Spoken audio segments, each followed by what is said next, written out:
foli an tanen waliɲumandɔ an b'o di Zikiri Plus filɛbaga bɛɛ lajɛlen ma cɛ ni muso denmisɛnnin maakɔrɔba Mali kɔnɔ ani Mali kɔ kan k'a fɔ a bɛɛ lajɛlen k'aw bisimila ka jɛmukan mandi ka professeur Makan se ka fayida kɛnɛ n'Ala sɔnna ma ni y'an sigilen professeur salamu aleykum. Waaleykum salam warahmatulahi taala wa barakatuh. Ni y'an sigilen fayida kɛnɛ jɛmukan kan kosɛbɛ foli di kanubaw ma. Fɔlɔ si la an bɛ fo fɔlɔ kɛ waliɲumandɔn o kɔfɛ an bɛ Zikiri Plus promoteur fo o kɔfɛ an b'a kanubaga bɛɛ lajɛlen fo o kɔfɛ an b'a fɔ Allahumma solli alal mawsufi bil karami wal judi sabiqul lil khalqi nuru rahmatan lil alamina zuhuruhu. N'Ala sɔnna professeur bɛɛ lajɛlen folikan laminɛ foli belebeleba bɛ di i yɛrɛ ma n'Ala sɔnna ma bi fayida kɛnɛ kan i b'a dɔn kuma bɛɛ i bɛ ko kuraw de kɛ kuma bɛɛ i bɛ bɔ ni fɛn kuraw de ye ka kuma kan c'est-à-dire tuma dɔ la mɔgɔ yɛrɛ b'i sigi k'i yɛrɛ ɲininka ko est-ce que nin dɔnni minnu bɛ yen u tiɲɛ k'a bɛ yen bilen wa e de bɛ bɔ n'o tiɲɛw ye kuma caman bi Sirul Muntawi. Alhamdulillah. Ok, si la diyara n ye kosɛbɛ fɔlɔ an bɛ auditeurs fo kɛrɛnkɛrɛnnama an kanubaga minnu b'an suit wagati bɛɛ lajɛlen na si la diyara ne ye kosɛbɛ parce que ne yɛrɛ professeur y'a dɔn k'a fɔ ko Zikiri Plus suilen don parce que dɔgɔkun in kɔnɔna na an kanubaga caman y'an wele surtout kɛrɛnkɛrɛnnama Moru kɛrɛnkɛrɛnnama an b'an ka karamɔgɔ fo parce que karamɔgɔ y'a yira n na k'a fɔ ko karamɔgɔw ka ca réseau kan mais ko u bɛ professeur suit kosɛbɛ surtout an ka détail an bɛ détail minnu di lasirali la lasirali minnu tununna ani mɔgɔw fɛ lasirali minnu kunu dɔnnen tɛ donc an bɛ détail minnu d'o la o diyar'u ye kosɛbɛ alhamdulillah an balimakɛ dɔ de ye nin ɲininkali kɛ ne la semaine tan tɛmɛnen n delila ka kuma Samiru kan parce que n y'a f'i ɲɛna ko san moriya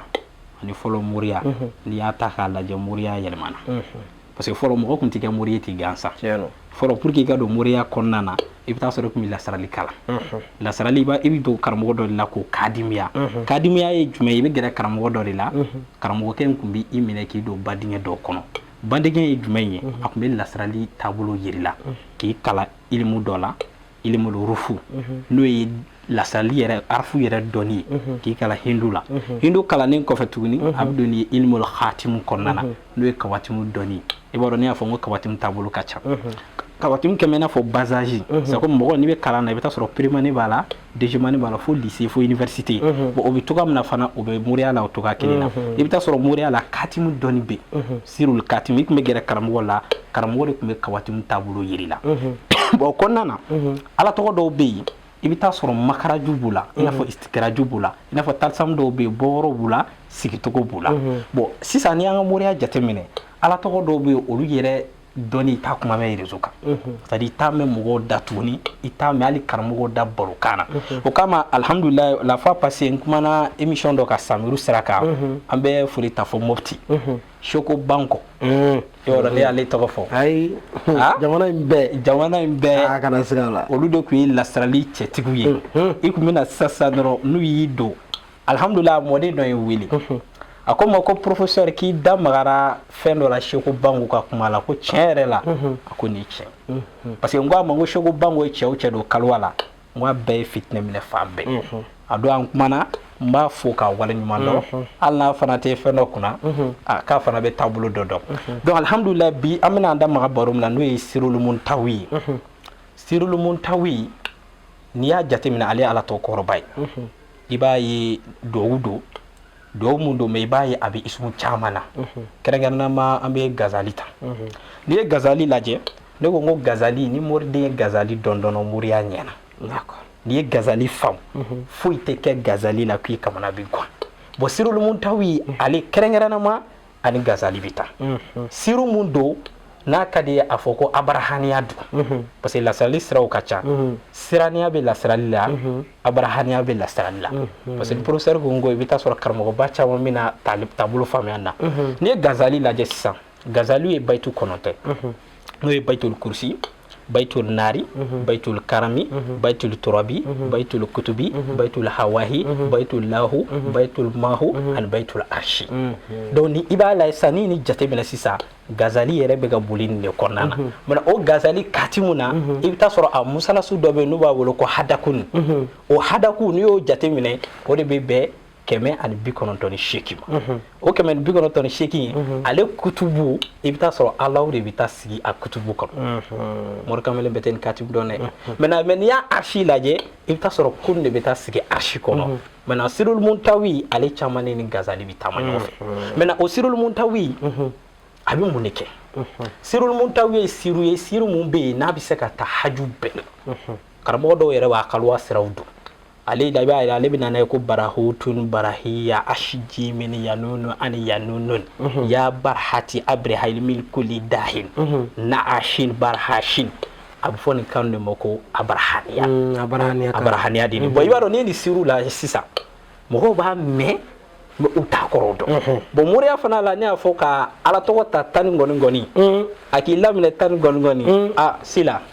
n'i ma sira fara kumani dɔw ka fɛn dɔw fara kan ka taa don wo dɔw kɔnɔ i bɛ taa sɔrɔ i mago bɛ tan ni gɔni fɛn min na i bɛ taa sɔrɔ olu sɔrɔ man di bon ni Sirul Muntawi a bɛ ye gazalitigiw bolo ka caman kɛ ne yɛrɛ ye fula karamɔgɔ dɔ ye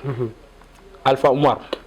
an ka balo fɔlɔfɔlɔ ale de kɛra maa fɔlɔ min ye Sirul Muntawi sira dira ni ma jalibu kan ale de y'a di ne ma jalibu kan i b'a dɔn ne y'o fɔ n ko Moriden n'i ma jalibu dɔn ne ma kɛ foyi ɲɛ de e yɛrɛ k'i sigi maaw da la ko a ye na an bɛ fɛn dɔ kɛ fo ka taa sɔrɔ e yɛrɛ kan ka fɛn dɔ dɔn o wariko yɛrɛ la fɔlɔ ne yɛrɛ ka da la k'a fɔ ko kɔlɔsi la n'i y'a minɛ jalibu la n'i y'a baara i bɛ se ka fɛn dɔ bɛ se ka na n'a yɛrɛ ka sɔrɔ Mori Kamalen ma nasi d'i ma Mori Kamalen ma sɛbɛn d'i ma a fɔlɔ bɛ kɛ ni Sirul Muntawi de ne y'a sɔrɔ Sirul Muntawi de la o Sirul Muntawi kɛrɛnkɛrɛnnama Sila n'an bɛ nin baara kɛ mɔgɔ ye an b'an ka tungarakɛw de ta nin na kosɛbɛ ani kɛrɛnkɛrɛnnama an ka commerçant minnu bɛ yen n'u ye moriya taama fan bɛɛ moriya fan bɛɛ tɛ k'a fɔ k'i bɛ nasi di client ma wa moriya fan bɛɛ gulonnen tɛ k'a fɔ k'i ka sɛbɛn di mɔgɔ ma pour que ka se k'a mago dilan moriya bɛ se ka kɛ ka sɔrɔ nasi t'a la a bɛ se ka kɛ ka sɔrɔ sɛbɛn t'a la o dɔ ye ni Sirul Muntawi ye ni Sirul Muntawi karamɔgɔ minnu y'a dɔn kosɛbɛ i bɛ taa sɔrɔ Gazali yɛrɛ filɛ pour que ka Gazali yɛrɛ furu siri karamɔgɔ dɔw b'a f'i ɲɛna ko pour que ka Gazali ka sɔn i bolo ko f'i ka na ni Gazali ka batatun zahajin wahi ye k'i ka kawatini jigin k'i k'a siri i ka kɔlɔsi la ni Sirul Muntawi mun ne bɛ ka nin fɔ ta duwawu kɛbiru dɔ de don f'i ka to k'ale duwawu kala tile 41 i bɛ taa sɔrɔ fɔlɔ ni cɛkɔrɔba tun y'o kɛ ka d'i ma Sila a ka ca la Ala fɛ ni o Mori Kamalen ye kɔlɔsi ta ka ala tɔgɔ baara Ala tun bɛ mustajabu don a la a faamuyara maintenant professeur yɛrɛ est ce que an bɛ Sirul Muntawi an b'a baara maa ye mun kama an b'a baara fi kulli hajja o kɔrɔ ko professeur bɛ Sirul Muntawi baara mɔgɔ ye kulli hajja hami o hami mais ale fana a nasira mun b'an bolo o y'a kaliwalama ye o kɔrɔ ye jumɛn ni maa min y'an wele professeur ni hami de bɛ ne la par exemple ne bɛ tunga la sisan alhamdulillah hali sɔgɔmada n'an balimakɛ dɔ bɔra ka ne wele a ko k'ale ye kalan kɛ kuntalaka dɔ bolo mais a ye kalan kɛ karamɔgɔ wɛrɛw bolo ko mais nka a yɛrɛ bɛ moriya kɛ mɔgɔ ye mais ko kɔsani na a ka fitinɛ sara o kɔrɔ ye jumɛn ye ale yɛrɛ bɛ ala wele kɛ a tɛ jaabi et puis filanan fana ale yɛrɛ bɛ don karamɔgɔw kan u bɛ nasiw d'a ma a ti minɛ c'est à dire a ti jaabiya la wa n'u fɛ yan nɔ bibi in na n'i ye mɔgɔw ka problème 100 lajɛ ne ma fɔ ko moriw tɛ moriya dɔn dɛ mais la plupart caman fana bɛ yen ne y'a fɔ n k'u salabulen don parce que maa caman ka ko datugulen u bɛ don karamɔgɔw kan ala welew bɛ kɛ a ti ɲa donc ni Sirul Muntawi mun filɛ nin ye nin daga dɔ dilancogo fana bɛ yen kɛrɛnkɛrɛnnama mɔgɔ minnu bɛ yen ni mustajabu t'u la c'est à dire n'u bɛ ala wele kɛ n'a ti ɲɛ ou bien ni maa minnu bɛ yen n'u donna karamɔgɔ kan ni ala wele kɛra ka d'u ma o tɛ résultat y'a la o Sirul Muntawi daga don fana cogo bɛ yen ale fana ni kunufaya ko ni seegin min bɛ kuranɛ kɔnɔ o taabolo fana bɛ yen nɔ an b'a baara kɛ ni ala sɔnna a faamuyara inshallah ni ala sɔnna ma Mali kɔnɔ ani Mali kɔ kan ni mɔgɔw ka kuma fɛn kan i bɛ fɛn min dɔn a lafiliman tɛ ni ala sɔnna ma e bɛ fɛ ka nin baara in kɛ professeur Magan Sibolo n'o ye Sirul Muntawi ka don a kaliwa la ani walima a daga min dilannen b'a bolo e fɛ ka dɔ sɔrɔ a la nɛgɛjuru siraw filɛ nin ye jaw ɲɛfɛ minnu bɛ Mali kɔ kan a da ye ka indicatif fɔlɔ kɛ 00223 77 18 13 94 n'i y'o kɔngɔ i ni professeur bɛ ɲɔgɔn sɔrɔ e kan k'i ta la sɔrɔ cogo min na i kɛra diɲɛ yɔrɔ o yɔrɔ o siratigɛ ɲuman bɛ professeur yɛrɛ bolo ni ala sɔnna ma professeur i ni tuma an bolo bi an ka fayida kɛnɛ jamukan kan i bɛ dugawu k'an ye ni ala sɔnna an b'a fɔ allahumma inni as'aluka bi annaka maliki wa sayyidi wa mawlayi wa sikati warjayi as'aluka bi hurmati shahri al-harami wal baladi al-harami wal mashari al-haram wa khabru nabika alayhi salam anta balli min al-khayri ma la ya'lamu ilmu illa anta sayyidi subhana rabbuka rabbil izzati amma yasifun wa salatu wa salamun ala al-mursalin walhamdulillahi rabbil alamin